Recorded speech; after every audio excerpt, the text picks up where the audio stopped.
Nosso convidado de hoje é o professor de História e memorialista José Augusto Zanirati. Tudo bem, Zanirati? Tudo bem.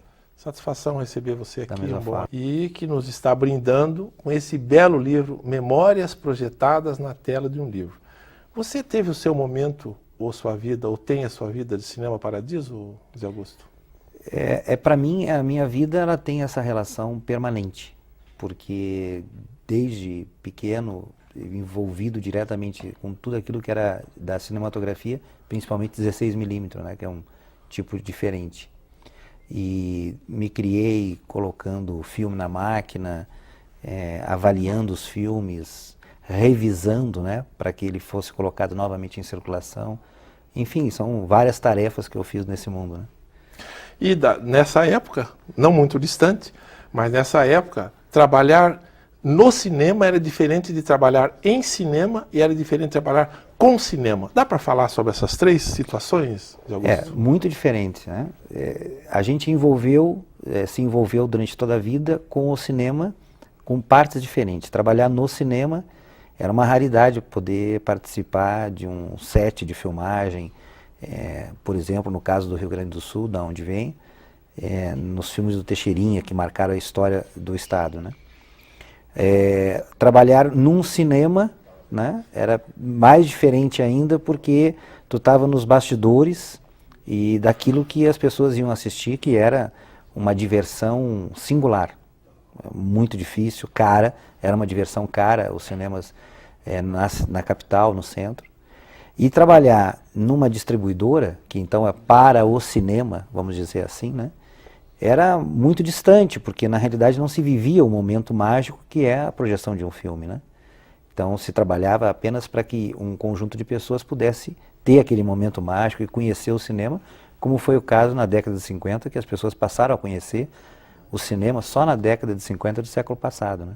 O seu livro tem ele é um livro muito bonito, e ele tem alguns momentos nas páginas iniciais que você diz assim: muitas pessoas felizmente entram naquele momento mágico do cinema, assiste o filme e não percebe que aquilo, o resultado da criação, dos Lumière, depois queria que você falasse do corte, do close, dos Griffith, e da equipe que de alguma forma está fazendo aquilo, desde a concepção original do roteiro, a produção, a direção, até aquela pessoa que, pelo menos na época, estava atrás de nós projetando o filme. É um esforço coletivo que tem que dar matematicamente certo, José Augusto?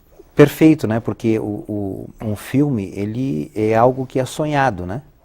E todo esse trabalho que vai desde o roteiro, desde a elaboração das cenas, a direção das cenas, depois o copião, que do copião são feitos os cortes, a forma de montar o filme, né?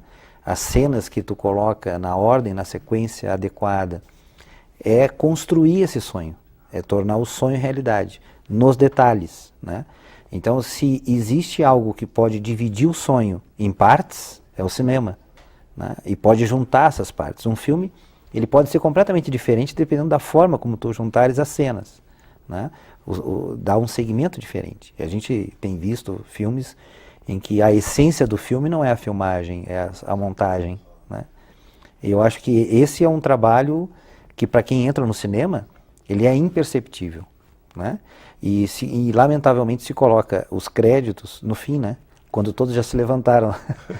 Mas deveria inclusive ser no início, né? Porque é a parte mais complexa e de criação do sonho. Tu decompõe o sonho que tu teve em partes, depois tu junta essas partes para conseguir chegar no todo, que é a parte do filme sonhado. O Eduardo Scorel, que você conhece pessoalmente, esteve aqui conosco também conversando. Ele montou só lembrando, né, montou Macunaíma, montou Deus e o Diabo, montou Da Idade da Terra, montou alguns filmes do Glauber Rocha, e ele dizia para nós: Nizam, fazer um filme é um ato político, é o que você está dizendo, é uma escolha.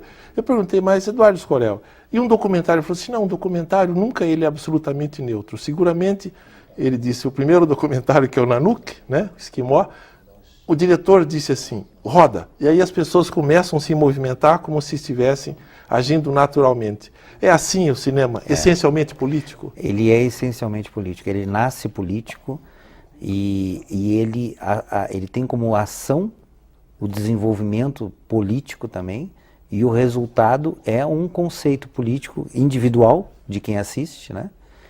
Então ele é todo um ato essencialmente político. Bom, Chaplin é a essência da política, né? Ele fez política há muito tempo e mais do que a inteligência de Chaplin era fantástica do ponto de vista de que sem falar fazia política, né? E a gente hoje tem um conceito muito pequeno às vezes sobre a política, de que é o ato da falação, né?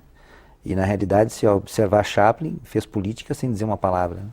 E não é gratuito, por exemplo, que ali na Westmiller aparece no nazismo, no nazismo da Alemanha, em que as listas negras elas acabam pegando basicamente o pessoal de Hollywood, e aqui no Brasil também, primeira coisa, ou segunda ou terceira que se faz é estabelecer a censura nos filmes após 64. Mesmo nos regimes democráticos, como é que você vê o acompanhamento da confecção, do financiamento, da projeção e do assistir o cinema? Na democracia se tem mais possibilidades de expressar a ação política desejada, mas ela é direcionada. Quer dizer, por que um filme tem um financiamento e a outra não tem, né? Por que um ideal ele é firmado num filme, é construído num filme e o outro não? Então não tem a neutralidade, né? É uma ação política desde da parte do financiamento, né, até a própria estrutura para que esse filme seja exibido no país todo. Eu acho que a grande virtude do avanço tecnológico é popularizar, democratizar, baratear o custo do cinema, porque então fica mais plural a possibilidade de expressar a ideologia, né? E o cinema, inclusive o cinema 16mm, que é um pouco um dos temas aqui, né? O principal tema do livro, o 16mm ele vai ter o seu grande desenvolvimento durante a Segunda Guerra Mundial.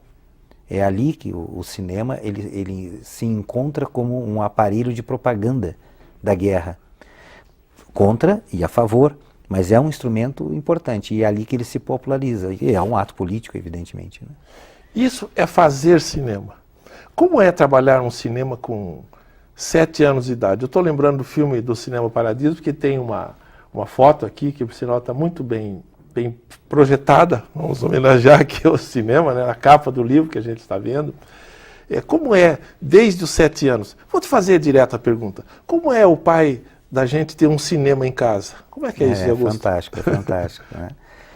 É fantástico porque a gente se sente sujeito de uma história. No caso, você, né? Exato. Eu era sujeito de uma história que eu construía e assistia e podia colocar numa maleta e assistir de novo se fosse o caso, né?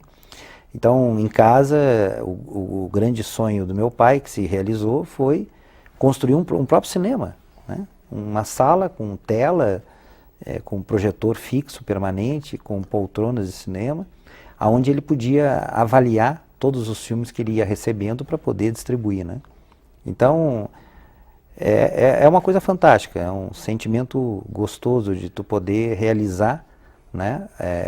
Construir uma imagem de um filme e colocar numa maleta e abrir de novo.